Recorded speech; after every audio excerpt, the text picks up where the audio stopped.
Hey everyone, my name is Rouge, and welcome to I Am Beauty and the Beast. I created this show because over the last 5 years, I have been undergoing the biggest metamorphosis, the biggest changes and growth of my life, and I'm 37 years old. I jumped into a marriage in my early 20s, got stuck in a toxic dynamic for about a decade, got out of it, divorced, became lost, alone, grieving, confused, but at the same time, confronting my inner self, growing my inner self through the years of trial and error, therapy, and powering through the good and bad days, or crying myself to sleep. I'm not a therapist or a doctor, but I'm someone who's been through the ringer. I've been chewed up and spit out, and yet I am now the happiest and most fulfilled I've ever been. I run a successful creative business. I have multiple hobbies that I love, friends that I cherish and who cherish me, family I can count on, and two amazing kids that challenge me to be, my best every day. I want to be a role model for them. I'm here sharing my journey and the lessons I've learned so that others may realize that they're not alone. There's hope for you. There's a beautiful life ahead of you, and it doesn't have to be some magical, distant fairy tale. It can be your real life. So here we go. Welcome to episode 2, The Courage to Do Hard Things. The biggest, most important thing I have to say about this is you don't need to do it alone. You don't need to do it all by yourself with no support. In fact, quite the opposite. In order for you to have the courage to do hard things, having the support of friends and family or a therapist is definitely going to increase your odds of being successful in trying something new or taking a risk or having the courage to do hard things. So I'm going to talk about real quick a few ways that you can get support. So bear with me.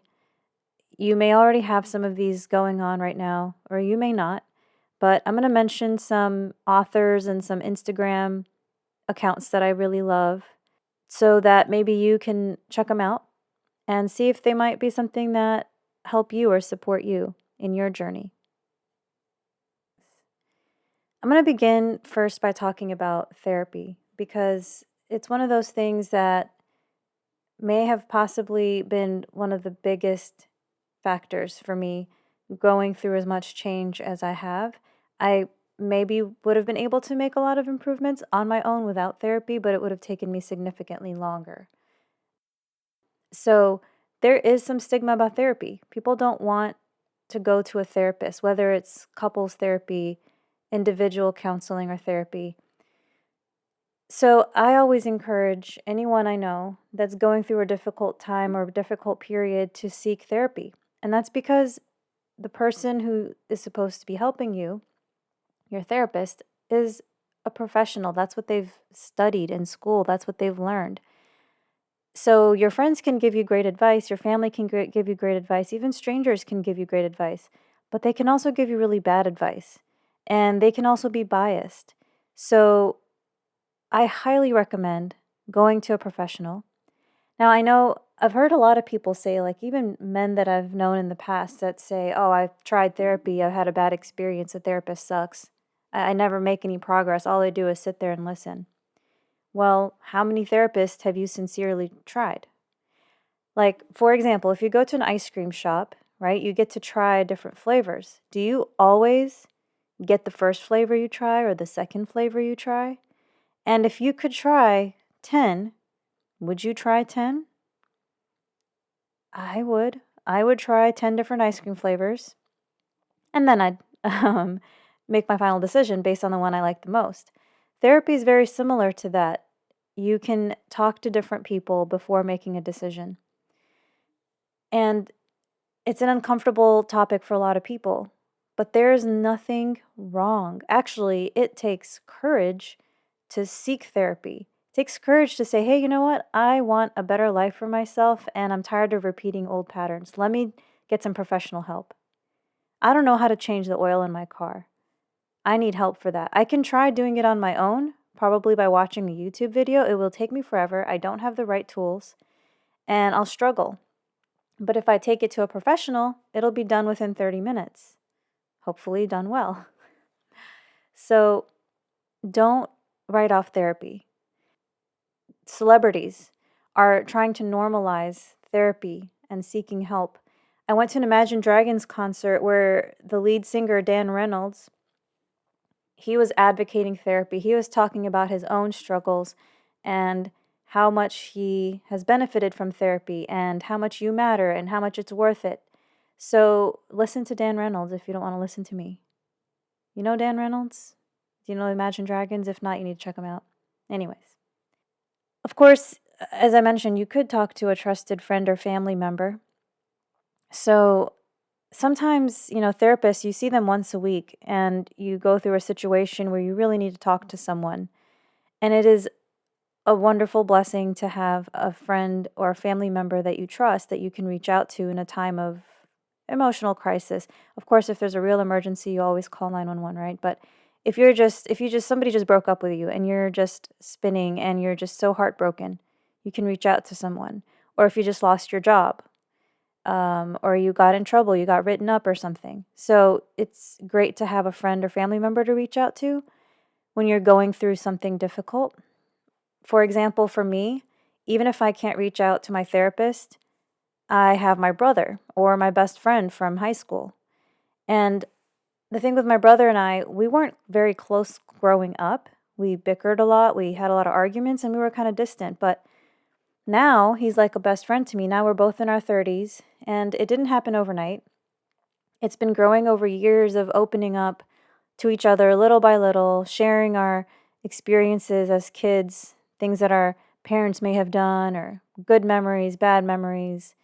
Even our experiences as adults, we talk about dating, family relationships, friendships, personal challenges, workplace challenges, all of that. So to have that is truly great. And so see if there's someone in your life that you can talk to that can be there for you in difficult times and kind of be encouraging. Choose the person that encourages you. When you're hurting, you need someone who's going to listen and, be supportive. Don't go to your judgy friend who's like, "Well, I told you so." No, no, no. I'll talk about that later. That's part of boundaries. But find someone who you can talk to. And also, there's another option. Your religious establishment, if you practice a religion, may have some sort of counseling available at no cost or very minimal cost. So reach out to your religious establishment, whether it's a church or synagogue or a mosque or a temple. See if there's help through that. There are also community outreach programs if you're going through a really hard time like abuse. There's Hope Store here in the DFW area. They're wonderful. So there is help out there for you.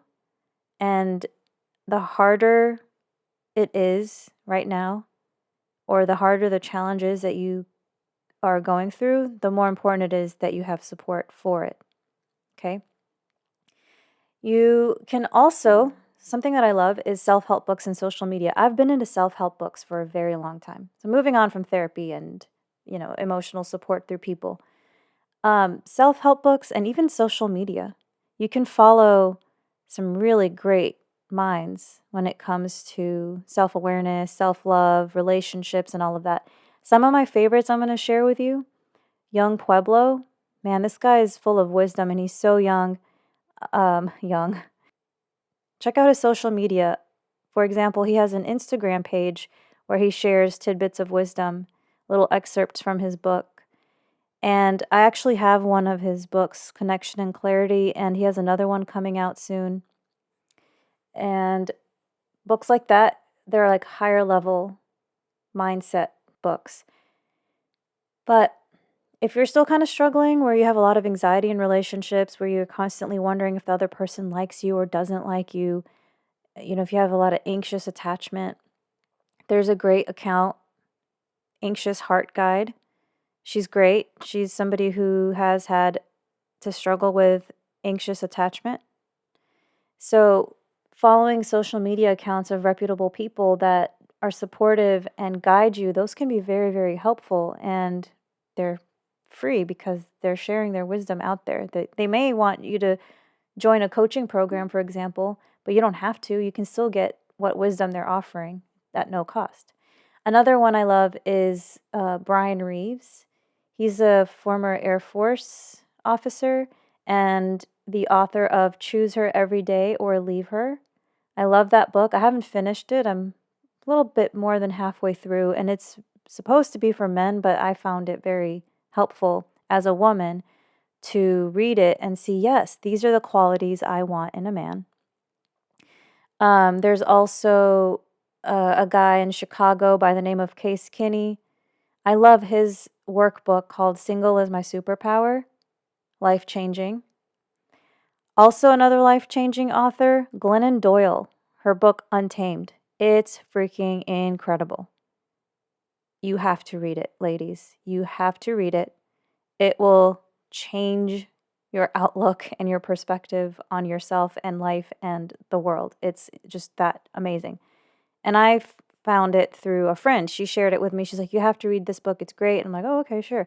And I started reading it, and man, it just blew my mind. So definitely check out Untamed by Glennon Doyle. So moving on. Facing fear of the unknown. So this is all about having the courage to do hard things. And I wanted to talk to you about not thinking that you have to do it alone. That was the point of all of that. Okay. So having the courage to do hard things means you don't know what's going to happen if you make this decision. It may not be exactly what you thought it was going to be. It may not work out the way exactly you thought, how you thought it would. But it's having the courage to do it regardless. By the way, it's not irregardless, people. It's regardless. Irregardless is wrong. So I hear it sometimes, even in movies. I'm like, oh, no, no, no, no. It's not irregardless. It's regardless. Okay.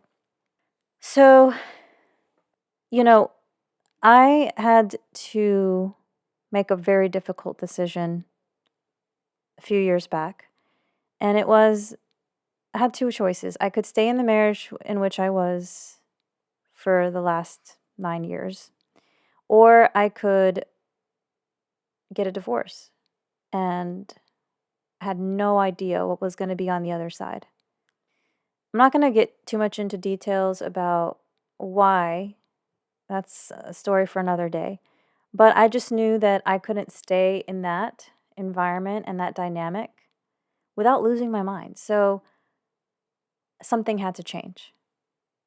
And the situation, the dynamic, after 9 years of trying, wasn't changing. 8, 9 years of trying. So it was time for me to make a change for myself. And I had no idea. You guys, I didn't even know how to pay the water bill, how to pay the electricity bill, how to pay for car insurance, home insurance, HOA dues, gas, like the gas to your house. I didn't know how any of that was done. And there was a huge learning curve, and it was scary. It was terrifying. I had no idea how to do all these things. I didn't know how to do yard work. I was a stay-at-home mom. I used to be a teacher, taught 4th grade for 5 years, and then I quit to stay home. And when I quit, I went into full-on stay-at-home mom, taking care of the kids and, cooking and chores around the house. But I didn't know how to run a household on my own. So it was terrifying. And my only source of income was going to be my very, very new photography business. It was like just a little over a year old, and I did not make that much money. I was making more as a teacher than as a photographer that year that I was faced with this decision.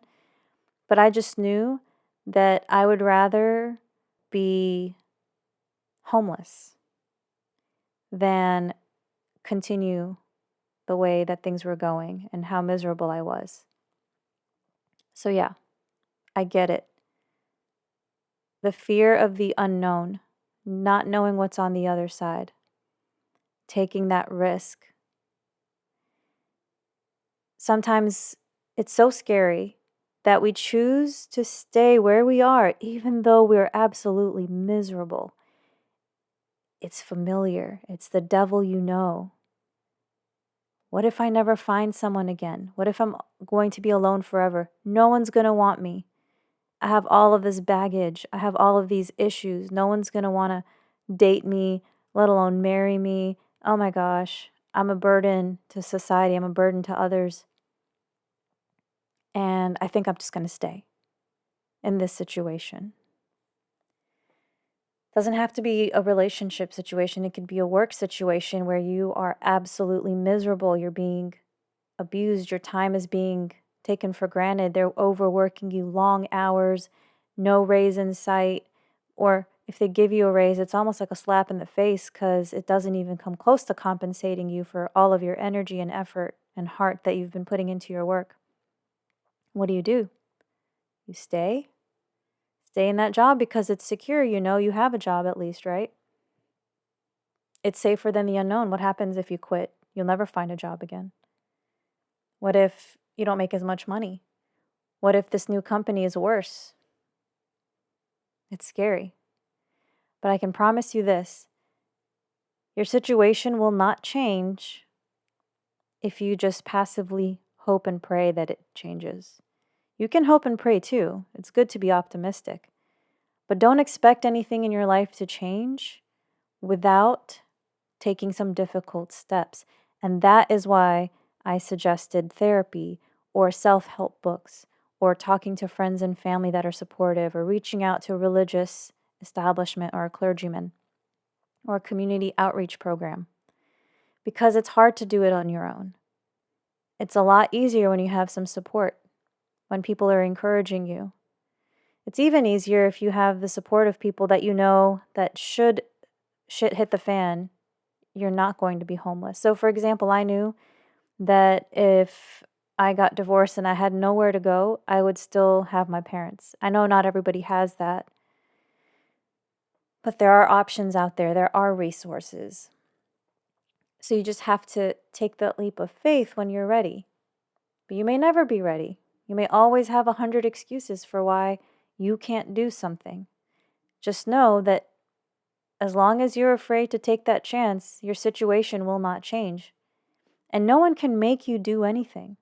Ultimately, I can sit here and talk to you all day about having the courage to do hard things, but it's not going to make you do anything unless you decide that you are ready to take that step. You're ready to take that chance. You're ready to quit that job and find a new one, or take a leap of faith in this idea you have for a business, or start a side hustle, or let go of a toxic friend who's draining and will probably, talk bad about you to your mutual friends or whatever, but you're over it.